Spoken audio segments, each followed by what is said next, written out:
Please. Could you please introduce yourself to the court? Hello, my name is Tracy Minettos. I'm the stepsister of Chase Covington. When did you first meet Chase?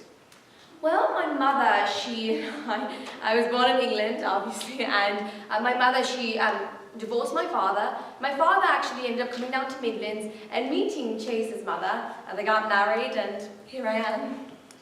Ms. Minettos, I actually want to talk about your relationships with Chase Covington. How well would you say you know him?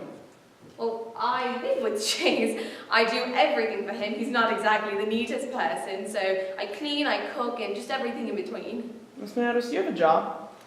Well, Chase is my job. I do everything from waking him up in the morning to making sure every light is closed when he goes to sleep. Ms. Minettos, could you please tell us more about your relationship with Chase Covington? Well, yes, I don't really pay rent, but I try to cook and clean the best I can since Chase only earns a wage on a government paycheck.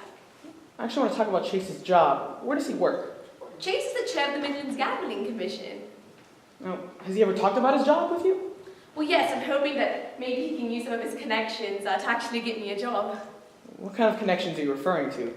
Well, a while ago, Chase had told me that they were opening up a new casino, and that the two other chairs were intent on disagreeing with one another.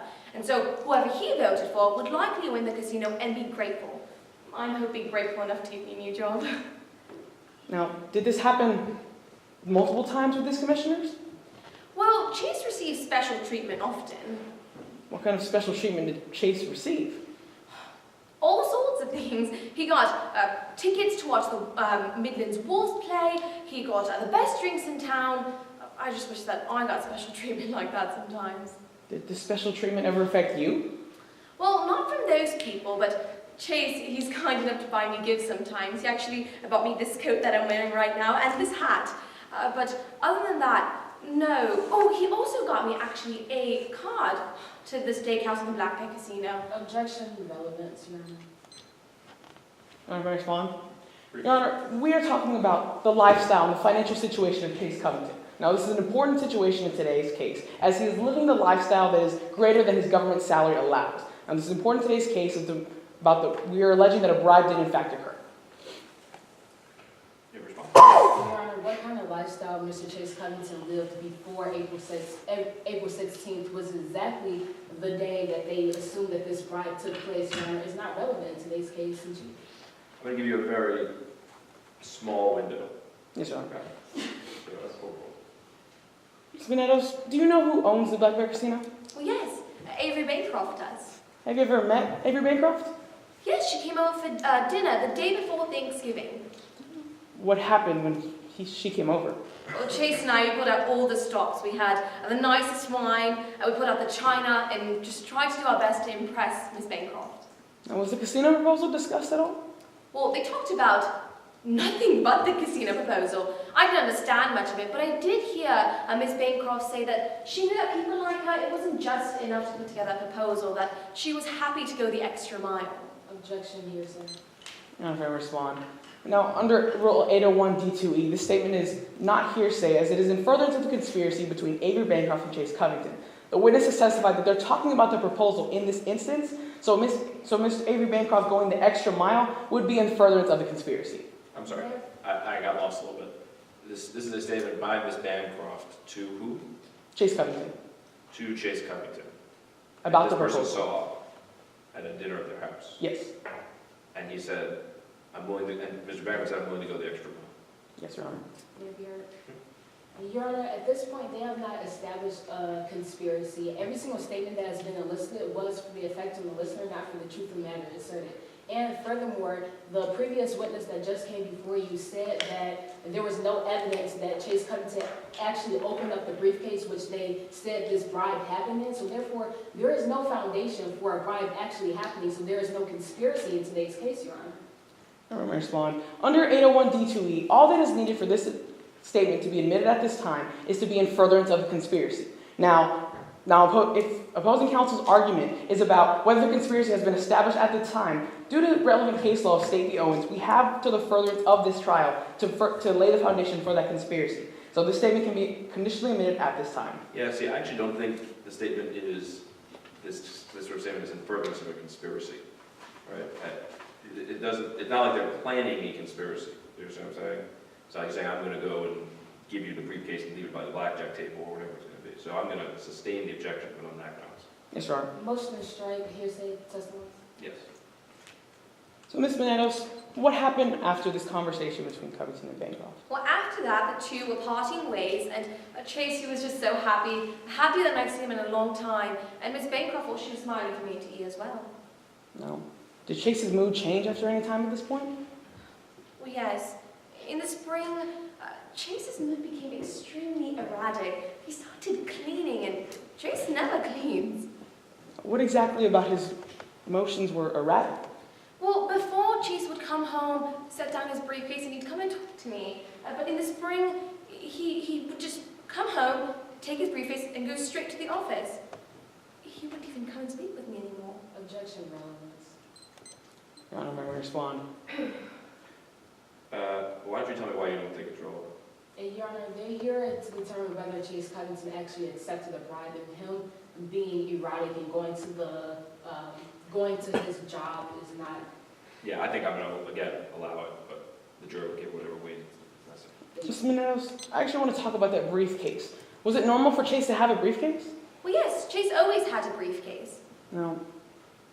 Was there anything odd about these briefcases? Well, no, but since his behavior had become so erratic, I did look inside the briefcases. One specific briefcase stood out. What did you see? I saw more money than I'd ever seen in my entire life, which, I mean, I didn't know where it came from. Chase only earned $67,000 a year. I had no idea where he would get that kind of money. Ms. Manetos, did the briefcase look like this? Yes, it looked very similar to that briefcase. No. Do you know where that money that you found inside came from? I have no idea where it came from. No. After this, did you do anything about it? Well, yes, soon thereafter, Chase was arrested, and so I went to his office to try to perhaps find something that would help the police. Did you find anything? Yes, I found a bank statement. No. Would you be able to recognize that bank statement if it was shown to you in court today? Yes, I would. Your Honor, may I approach opposing counsel?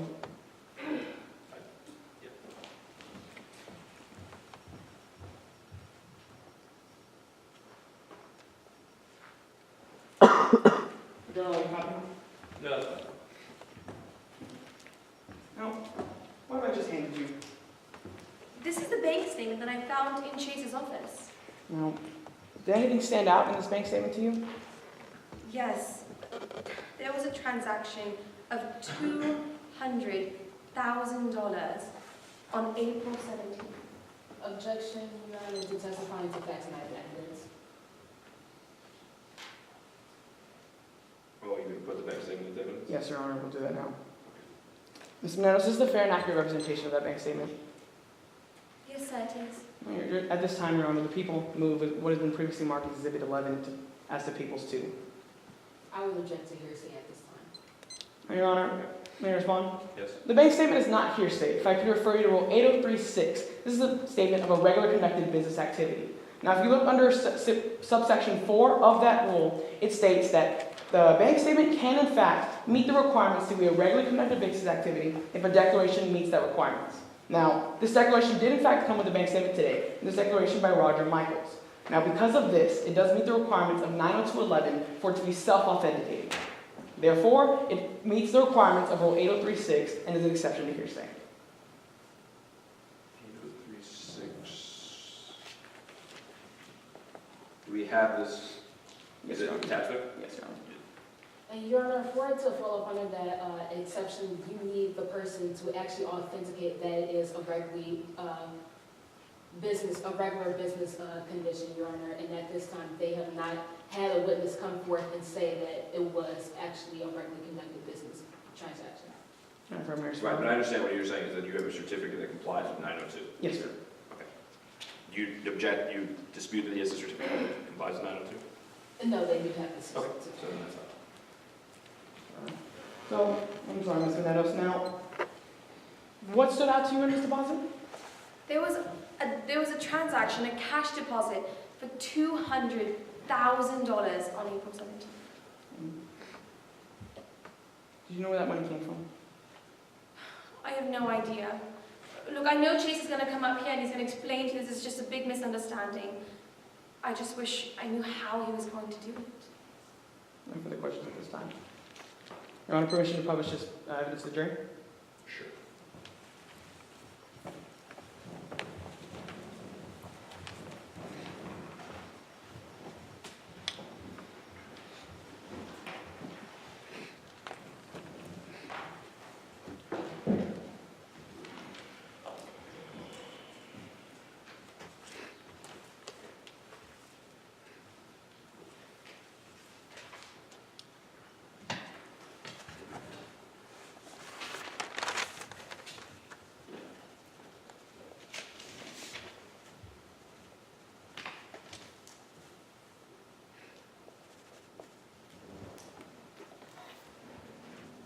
Good start. Hello. I'd like to start off where you just finished on direct examination. You were talking about that bank statement, right? Sure. Yes, ma'am. You said there was a deposit on the 17th for $200,000, correct? Isn't it true you do not know where this money came from? No, I have no idea. Now, I want to direct your attention to April 6th. There's also another cash deposit, isn't that true? Yes, that's correct. And there's a cash deposit of $155,000. Yes, ma'am, that's correct. You also do not know where that money came from. I have no idea, no. Now, on direct examination, you said that you looked in Chase Covington's briefcase a few times, isn't that true? That's correct. On those times, you actually saw that there was money in that briefcase. No, there weren't several times. I looked inside the briefcase several times, but on one specific briefcase is when I actually saw the large amounts of money. That wasn't on April 17th, isn't that true? I don't remember the exact date, but I do know it was before Chase was arrested. Okay. Now, I want to talk to you about your interactions with Chase Covington. In fact, you said that Miss Avery Bancroft came to Chase Covington's home before Thanksgiving, right? Yes, Chase had invited Bancroft over. In that discussion, you never heard Miss Avery Bancroft say that she was going to give Chase Covington money? No, I never heard that, no. In that discussion, you never heard Miss Avery Bancroft say that she was going to try to bribe Mr. Chase Covington? No, all I heard her say was that she was willing to go the extra mile. Now, that was the last time Miss Avery Bancroft had been in your home, isn't that true? Yes, I believe that was the last time I saw Miss Bancroft in my home. That was in 2014. Yes, the day before Thanksgiving. And so you never saw Mr. Chase Covington or Miss Avery Bancroft have a discussion from 2014 all the way up to April 17th? Well, I don't listen to Chase's calls, so I'm not sure who he talked to on his free time, but never at our home I never saw Miss Bancroft. And you cannot tell us if Chase Covington ever accepted money from Miss Bancroft? I have no idea if he did or did not. And you cannot tell us if Mr. Chase Covington accepted a bribe from Miss Avery Bancroft?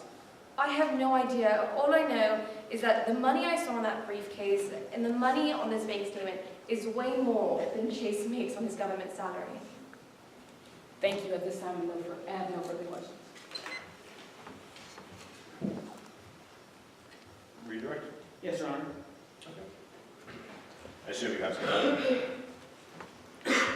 How much time do I have? We have 2 minutes and 50 seconds remaining.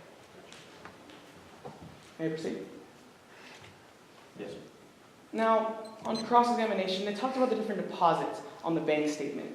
Now, could you please tell me, what's the highest deposit on that bank statement?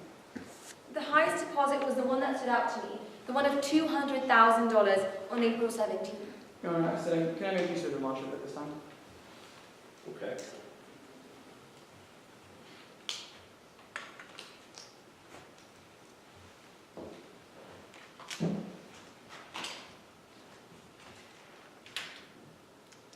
Now, Ms. Venetos, you also talked about the briefcase that you saw full of money. Around what time was this? That was around, I believe it was before April 17th, so I would say April 16th. And And Cross, you also talked about the amount of the government salary that Chase Cuttington makes. Do you know how much money he makes? Yes, he makes $67,000 a year. No further questions at this time. Brief pause.